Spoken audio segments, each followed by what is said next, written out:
हरियाणा के खेल एवं युवा मामले मंत्री सरदार संदीप सिंह ने कहा कि व्यापारियों को सुविधाएं उपलब्ध करवाने के लिए सरकार लगातार प्रयास कर रही है। जल्द पेश होने वाले हरियाणा सरकार के बजट में भी व्यापार को बढ़ावा देने के लिए मुख्यमंत्री मनोहर लाल द्वारा कई अहम निर्णय लिए जाएंगे, जिनसे पूरे प्रदेश के व्यापारी वर्ग को लाभ होगा। खेल मंत्री संदीप सिंह आज अनाज मंडी में व्यापारियों द्वारा आयोजित कार्यक्रमों में डोर टू डोर भाग ले रहे थे। इस दौरान खेल मंत्री ने व्यापारियों की समस्याएं सुनकर उनके निवारण के लिए भी संबंधित विभागों को निर्देश दिए। उन्होंने कहा कि अनाज मंडी के सिस्टम को पारदर्शी बनाने के लिए सरकार ने ऑनलाइन सेवाएं व्यापारियों को दी है, जिससे वे अपनी दुकान पर बैठकर ही रजिस्ट्रेशन व गेट पास जैसी सुविधा का लाभ उठा सकते हैं।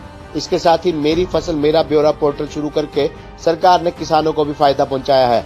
मेरी फसल मेरा ब्यौरा पोर्टल पर सरकार को सभी फसलों की विस्तृत जानकारी प्राप्त होगी, जिसके चलते सरकार समय रहते इन फसलों की खरीद और उनके रख रखाव का प्रबंध करने के साथ साथ समय पर भुगतान भी सुनिश्चित कर सकेगी। व्यापारियों की मांग पर खेल मंत्री ने अनाज मंडी में मार्केट कमेटी के सचिव को नए शौचालयों को निर्माण करने के निर्देश भी दिए।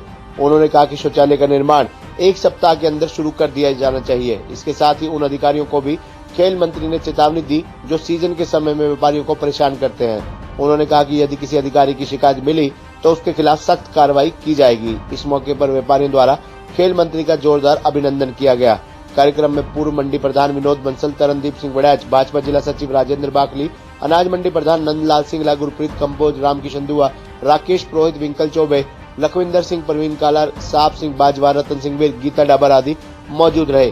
खेल मंत्री संदीप सिंह ने कहा कि बजट के दौरान खिलाड़ियों के लिए भी विशेष घोषणाएं की जाएंगी। उन्होंने कहा कि खेल नीति में संशोधन करके सरकार ने खिलाड़ियों के हित में कई महत्वपूर्ण निर्णय लिए हैं, जिनसे हरियाणा देश ही नहीं बल्कि विश्व में सबसे अधिक खिलाड़ी पैदा करने पर पुरस्कार देने वाला प्रदेश बना है।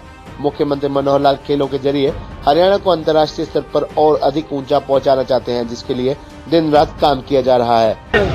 अच्छा बजट आएगा खिलाड़ियों के लिए। अभी आप ये देख लीजिए कि बहुत सी चीज़ें में पिछले कई सालों से over the year Haryana government ने, भारतीय जनता पार्टी की सरकार ने बदलाव लाया है। और मैं ये आपको यकीन दिलाता हूँ कि जो 2022-23 का जो बजट होगा, उस बजट में खिलाड़ियों के लिए और मैदानों के लिए और खिलाड़ियों को ग्रास रूट से उठाकर एक ऊंचाइयों तक लेके जाने के लिए ये सारा का सारा जो है बजट उस प्रकार होगा, जिससे कि बच्चा जब खेल शुरू करे, कैच देम यंग पॉलिसी के तहत जो हमारी नर्सरीज हैं उसको भी हमने बढ़ाया है। आप स्टेडियम्स की मेंटेनेंस को देख लीजिए, नए स्टेडियम जियो मैपिंग के द्वारा जहाँ जहाँ पर जरूरत है वहाँ बनेंगे। साथ ही में खिलाड़ियों के लिए जो खेल कर ओलंपिक जैसे मेडल जीत कर आते हैं, एशियन गेम्स में, कॉमनवेल्थ गेम्स में मेडल जीत के आते हैं, उनकी जो पैसे हैं वो देना, उससे खेलने से पहले खेलने के पैसे जो हैं वो भी पहले देना। तो ऐसी शुरुआत जो है इकलौती सरकार हरियाणा गवर्नमेंट ने की है। तो बजट के तौर पर खिलाड़ियों के लिए बहुत सी नई चीज़ें आने वाली हैं। मैं इतना ज़रूर कहूँगा कि जो हिंदुस्तान के अगर दूसरे स्टेट के जो खिलाड़ी ये कह रहे हैं कि काश हम हरियाणा के होते, तो वो चीज़ हम प्रैक्टिकली ग्राउंड पर कर रहे हैं कि हरियाणा के खिलाड़ियों के लिए भी किसी भी चीज़ की कमी ना आए। और आउटस्टैंडिंग स्पोर्ट्स पर्सन पॉलिसी के तहत जो नौकरियां लग रही हैं, पहले कभी किसी के घर चक्कर लगाने पड़ते थे, कभी किसी के चक्कर घर लगाने पड़ते थे।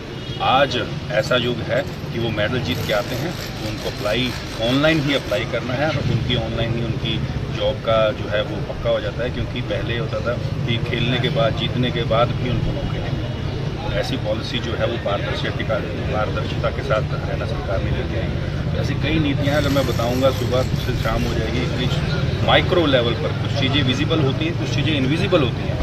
तो हम विजिबल के ऊपर भी काम कर रहे हैं और इनविजिबल चीज़ें जो दिखती नहीं है लेकिन रिजल्ट के बाद दिखती हैं, उसके ऊपर भी काम कर रहे हैं।